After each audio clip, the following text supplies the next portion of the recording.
You've likely heard about it. Whispers on forums, late-night conversations. The dark web, a hidden part of the internet where anonymity reigns and morality dissolves. But behind that anonymity lies more than illegal markets or encrypted forums. There are real people, real victims, real crimes. In this video, we take you into the depths, not through sensational fiction, but through true events. Events that have shocked investigators, traumatized families, and exposed the very worst of what humanity can become. You'll hear about a beloved schoolteacher with a monstrous secret, a churchwoman who tried to order a hit online, a tech genius who built a billion-dollar black market, a hacker who fights evil from behind a screen, and cases so chilling, they almost sound impossible, but they're real, and they all happened because someone, somewhere, opened a hidden browser and stepped into the shadows. Matthew Smith, the predator in disguise. Matthew Smith was the kind of teacher most parents dream of. He was articulate, compassionate. He volunteered his summers helping children in need. Between 2007 and 2014, Smith worked in orphanages across southern India, places where hope was scarce, but children still smiled. To his colleagues, he was a hero. To the kids, he was their savior. But it was all a mask. India is home to over 18 million homeless children. Many lack birth certificates or formal identification. They are invisible to the state, and that makes them perfect targets.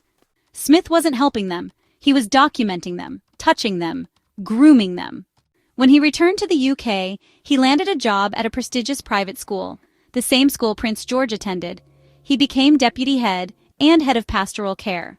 The man responsible for student well-being was hiding a horrific secret. In 2022, his home was raided. His laptop, still open. Tabs with dark web forums, Telegram chats, tens of thousands of indecent images.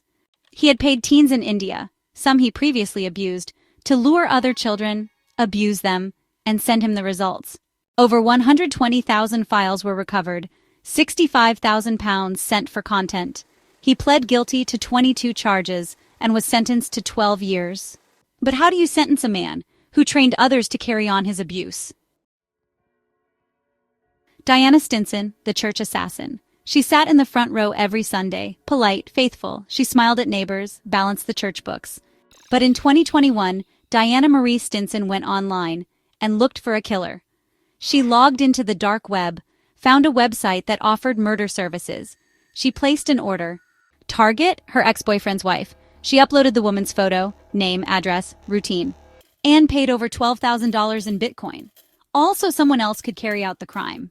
But her hitman wasn't real. He was FBI. They chatted, planned, confirmed. She even agreed to buy the gun and paid with her verified Coinbase account. That was all the agents needed. She was arrested, convicted, and sentenced to 6.5 years in prison. She thought she was buying a murder. Instead, she bought a federal case. Ross Ulbricht, the libertarian who built a dark empire. Ross Ulbricht believed in freedom, not speeches, not slogans, pure anonymous economic freedom.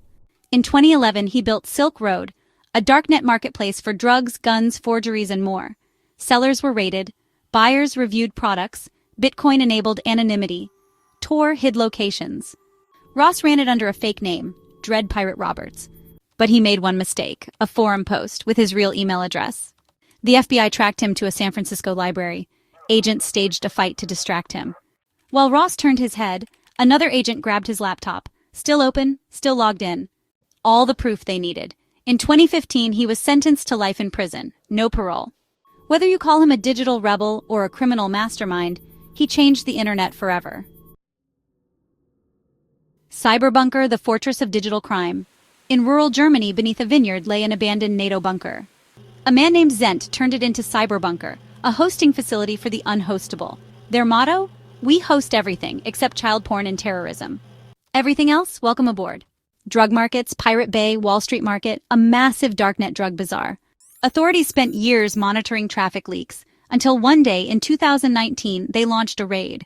Over 400 servers, booby traps, encrypted drives, cache, it all came crumbling down. In 2021, Zent was sentenced to nearly 6 years, and the dark web lost its most infamous landlord. Cassidy Rainwater, the cage in the woods. Cassidy Rainwater disappeared in July 2021. 33 years old, last seen in a remote Missouri town. Weeks passed, then came the tip. Photos posted to the dark web, a woman in a cage, naked, bruised, terrified. FBI raided the house. Inside the freezer, vacuum-sealed human remains labeled with dates. Cassidy's. The home had traps, explosives, manuals for torture. 2 men were arrested. 1 confessed. They kept her for weeks before dismembering her. Why? Some say it was a private ring. Others say there may have been more victims. Either way, Cassidy's story was uncovered because someone saw what they posted and spoke up. Ryan Montgomery, hacker for good. He's young, quiet, and dangerous, but not to you. Ryan Montgomery is a hacker who hunts child predators. On the dark web, he infiltrates forums, exposes users, and helps rescue victims. He even exposed a United States politician running an abuse site, tracked his identity, handed it to the FBI. Ryan doesn't hack for money, he hacks for justice. A digital avenger, fighting crime with code. Cicada 3301, the internet's most mysterious puzzle. In 2012, an image appeared on 4chan. We are looking for highly intelligent individuals, signed 3301. It became a global phenomenon. Encrypted clues, QR codes hidden in 5 countries, books, philosophy, music. Only a few solved it. Then Cicada disappeared. No explanation, no reward. Was it CIA recruitment, a hacker cult, digital folklore? No one knows, but it's never been solved, and the mystery still haunts the internet. The dark web is a reflection, a mirror of what it is at its worst, and sometimes at its bravest. It hides monsters, but it also reveals them, and in rare cases, defeats them. We've only scratched the surface. The next chapter's out there. New videos every week. Subscribe so you don't miss the next descent into the dark. And turn on notifications.